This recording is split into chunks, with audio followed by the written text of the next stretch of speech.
Hello, I'm Dick. And I'm Eric, and we're the Annuity Guys. Eric, we do outcome-based planning, and we trademark that. Now, we do things a little different than a lot of advisors out there, and way different than a lot of just annuity agents. So go ahead. Well, as I say, for me, the best way I can kind of explain outcome-based planning is we're focused on the people, not on the products. Correct. And so by focusing in on what the best solutions are from what the problems are, Yes. you identify as a client what the challenges are to retirement. Right. What's holding it? What are the risks? Do you have a risk of not having enough income? Do you have a risk of not perhaps living too long? Identifying what those risks are, and then figuring out the pieces that we can use to help mitigate those risks. It's really working backwards to having the strategies in place. And what's amazing is, and when I say amazing, when folks actually use outcome-based planning, what they get to see is multiple strategies that can be successful. Well, and that's a great way to put it. I laugh because we've had a lot of talk recently about fiduciary. Yes. And fiduciary being, I'm going to do the best thing for you. Right. The problem is, fiduciary does not mean one answer. Exactly. Each fiduciary can have a different solution or different options that might be the best in their mind for you. And they can all be legitimate options. Now, in my mind, as a fiduciary, I don't like to present one option.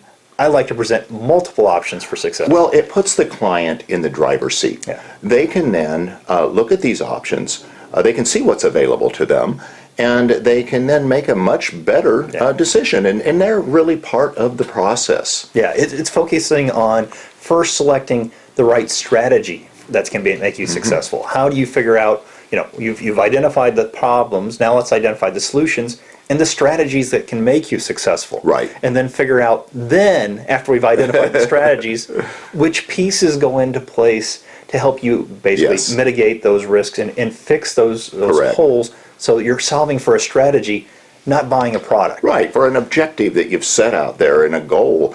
And a lot of times, when we, being the annuity guys, folks come to us, a lot about annuities.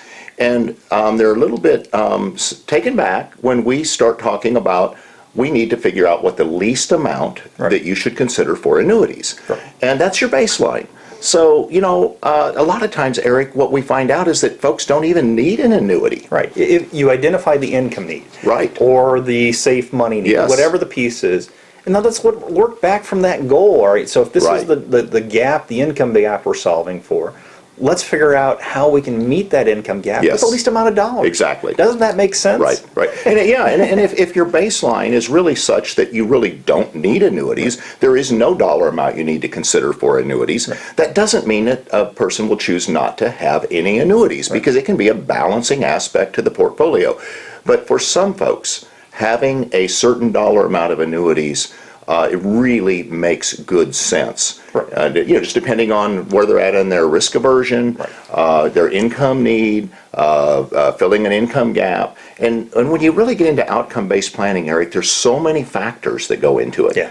And really, it's knowing what your income need is to begin with. Right. And then, like we've said, if you have Social Security, you have pensions, you have pieces that have some other guaranteed income aspect, you may not have that annuity need. Yes. Now, if you still have a gap, you might have an annuity need. And then the other aspect is, if you don't know how long you're going to live, and you factor in the cost of inflation, as well as some of the concerns about potentially health care issues, you might have a need that is further down the road. Yes. It may not be part of your immediate And income. that gets back into what we always talk about is our plan A and plan B. Sometimes there's a plan A, B, C, and D. And this is, where, plan A, both spouses live a good, long, healthy life.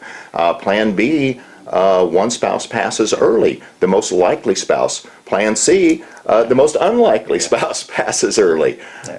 So there's so many different factors that come into play in outcome-based planning, and then everybody's needs are different. So, some folks need more help with the long-term care aspect. Some, with wealth transfer. And again, it just kind of goes on where that priority is with each person. Yeah, and so what you're describing, I think, in many ways, is looking at it holistically. Yes. Let's not just look at you as a product sale. Let's look at you as a whole person and try to figure out what we need to solve for, what we need, what risks are potentially there that would keep you from having a comfortable retirement, And then that gets to kind of the expertise of people. Right, the advisor. And many Right, times, right. each advisor comes with a different level of expertise. Yes. I like my kind of prom analogy a little bit, and Yes. I've used it in the past, but Uh-huh. it's, a lot of people are very comfortable with the person that brought them to the dance. Right. You've worked with somebody Yeah. for 20 years, Yeah. accumulated dollars, they've done a great job of getting you to this point. Now you're ready to retire. Do you stick with the same advisor? It depends. We say that quite a bit. Yes, we do. But a lot of times that is time to change advisors because of the transition of going from saving and accumulating to spending. Yeah. And some advisors are just really better equipped for that type of planning. Well, it's being a specialist. Right. What's Right. your learning? Where do Sure. you emphasize your Sure. specialty? Right. Some people are accumulation specialists in this business. Correct. They do a great job of helping you accumulate wealth, and they want to hold on all the dollars and make sure it keeps Right. growing. Right.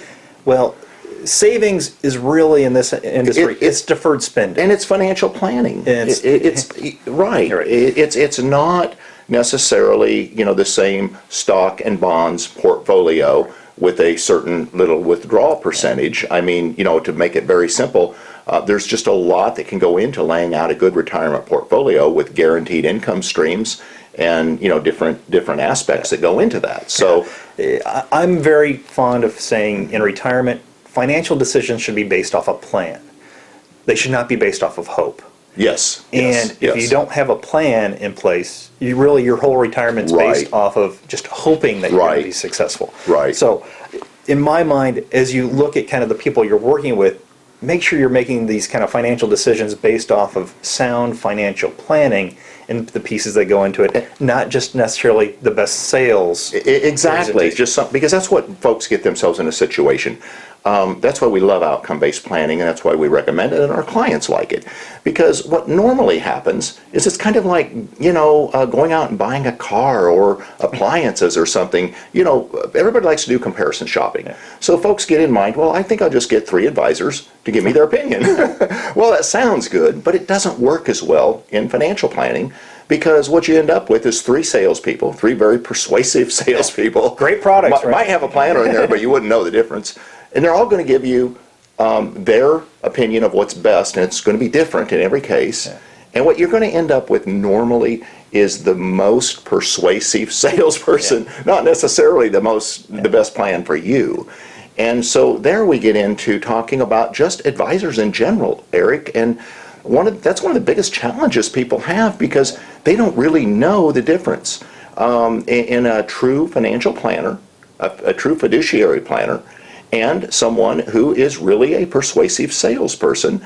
And taking that one step further, you and I spend a lot of time in our industry studying it, and there's changes continually.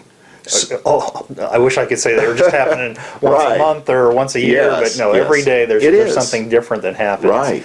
And knowing the pieces that can help be part of those solutions is just as important as knowing how the Correct. strategies come into play. So we often fondly joke about the captive agents and the Yes. limited solutions. One of the reasons we're very fond of empowering our clients and letting them pick the solutions is it's important for them to understand there's not just always one option. Right. I often tell my clients that working with me is like going to the eye doctor. I'm going to show you A and B, and you kind of which looks better, A or B, and then we're going to go B or C until we get a clearly focused direction. So, Eric, just in closing and summarizing, I would just simply say that outcome-based planning, folks, is about looking at several successful situations that will fit your goals and objectives, and working with someone who's truly a planner and if possible, a fiduciary planner, so that they're really looking out for your best interest.